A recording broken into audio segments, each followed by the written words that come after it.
Anyway, kaya dumadami ang mga LGBT sa mundo ay dahil sa impluwensya ng mass media na kontrolado ng mga Illuminati ay nakokondisyon nila ang utak ng mga tao, especially ng mga kabataan na okay lang maging LGBT.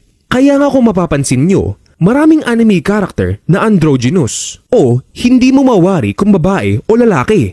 Dahil ganito ang gusto nilang mangyari, ang dumami ang LGBT sa mundo upang hindi na sila dumagdag pa sa paglobo ng populasyon sapagkat para sa kanila, ang mas malaking populasyon ay mas mahirap kontrolin. Nagpapalaganap din sila ng mga pornografiya ng lahat ng klase ng sex upang gayahin ito ng mga makakapanood at nang sila ay magkasala sa Diyos. At upang marami rin sa kanila ang magkasakit ng AIDS na walang lunas. At pasok ito sa kanilang goal na pagbabawas ng populasyon. Ang mga tao ay nagrebelde din laban sa Diyos by playing God.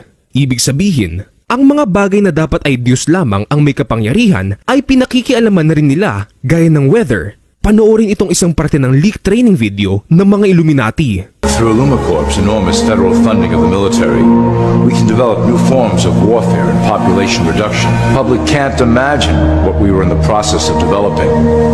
Soon, even the weather will be a weapon under our control. We will be able to create droughts, floods, hurricanes, and even tsunamis with no fingerprints attached.